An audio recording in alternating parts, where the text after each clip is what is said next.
Welcome back to We Lead Anyway.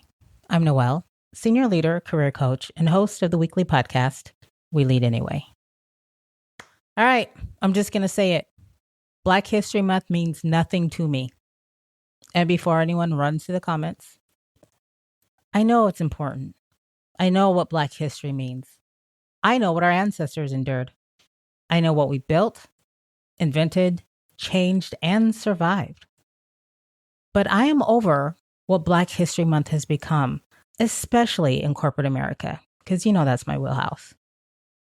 It's not celebration. It's not acknowledgement. It's freaking performance. It's a month where people suddenly remember that Black people exist and then forget again on March 1st. And honestly, I'm not participating in this little annual charade. You want to talk about why? Every February, organizations, they do the same thing. They send out an email. They do a slide deck. They post a quote from Martin Luther King because, I don't know, he's the only one they know. They put up a Canva graphic or do a lunch and learn. They ask one Black employee, usually the only Black employee, to speak up for the entire diaspora. And of course, it's unpaid emotional labor. We're not going to get into that. And don't get me wrong, I'm not against education or reflection. But here's my issue. I'm tired of companies honoring Black history while Black people are still treated like an exception inside the very building. Because if you really honored Black history, you would honor Black people in real time, with real power, not with a newsletter. I'm going to pose a question that may cause discomfort, and that's fine. Discomfort builds character. How many of your executives are Black? I didn't ask about diversity. No, not different backgrounds. Not, well, we have women in leadership. Black. How many Black VPs do you have? How many Black directors? Because in all my time, I've been the only one. How many Black senior leaders? How many Black folks are in positions where decisions are being made? They're not consulted or sitting on a committee, but deciding. I've worked in organizations where Black History Month was loud, but Black leadership was silent, absent, missing. What I've learned is this: a company can celebrate your culture and still refuse to share power with your people. And here's what really gets me: mentorship, sponsorship, development. Because here's the part we all see: where is it? How many Black employees have mentors who can actually move the needle for them? Not a buddy, not a peer, not someone who checks in. I mean, someone with power, who advocates, who sponsors. Because mentorship without sponsorship is just a cute conversation. It's not career acceleration. So I want companies to ask themselves, who's being protected? Who's being developed? Who gets grace and who gets potential assigned to them? Because Black employees are often expected to already be excellent just to be considered average. Let me say that again. We are expected to be excellent just to be considered average. That's why we over-prepare. That's why we double-check everything. That's why we don't wing it. We rehearse what we're going to say before we walk into rooms that other people casually stroll into. Because we know the margin of error is different. Now, some people might ask, are the expectations really higher for Black employees?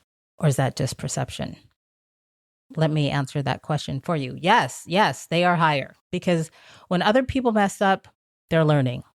It's a tough week. Huge workload.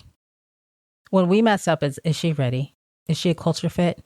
Oh, she's too aggressive. She's not polished. She's not strategic. And let me tell you something. Those words aren't feedback. They are coded language. And what that coded language means is you're not allowed to have human moments here. You must be excellent. to be considered average. Black employees often don't get to be mediocre. We don't get to have off days or be unpolished. We don't get to grow in public. We have to arrive fully formed, and then they'll consider us. But what's wild is we're often outperforming, yet we're still overlooked. And then in February, they want to celebrate. They want us to celebrate. No. We can talk about why companies do this. People think it's just ignorance. No, it's strategy. Companies pander because it's safer to perform. Safer to perform the values than to live them. It's safer to release a statement than to restructure leadership. It's safer to post a graphic from Canva than to examine pay gaps. It's safer to say we celebrate diversity than to confront bias in hiring and performing reviews. Don't even get me started on Pride Month. Same playbook. It's always celebrate until it requires sacrifice. So why do people pander? Because it looks good externally. It builds brand. It reduces risk. It earns public trust.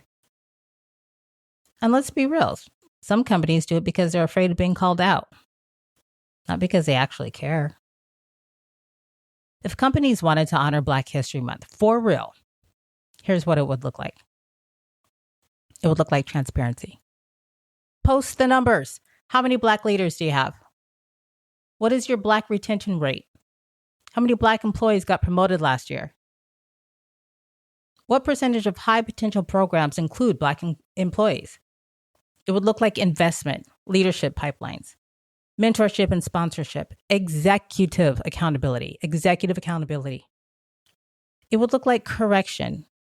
If Black employees are disproportionately impacted by performance management, fix it. It would look like power sharing. It's a way to get people to stay quiet, stay hopeful, stay patient when you have listening sessions or lunch and learns. But listening without action is manipulation. But we're patient, and Black people have been patient for centuries. So no, we're not doing that. We're not doing that. I'm not angry. I'm impassioned. So let me end with this. I'm not over Black History Month because I'm over being Black. I love being Black. Ask anybody. I'm not over Black history, although few people even know Black history. Slavery, they say, no, that's not Black history. And I'm definitely not over Black excellence. I am over the fake love, the performative email, the corporate pandering. I'm over being asked to feel seen by people who won't promote us. I'm over being celebrated but not protected, acknowledged but not advanced, quoted but not compensated. If you want to honor Black history, stop treating Black history like it's only in the past. It's happening right now. It's living. It's breathing. It's in your workplace.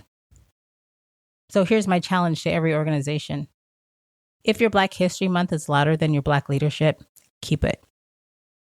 Keep that shit, because I don't need a month of words. I need a year of change. And then another year of change. I'll take 3 months of effort. And if that makes you uncomfortable, I mean, good. Discomfort, that's exactly where growth starts. So I say to all of you, happy Black History Month. If you have a question or have a topic you'd like to discuss, email me at noelleadsanyway@gmail.com. And if you want to chat more about coaching, visit leadwithnoelle.com. Until next time, go take up space.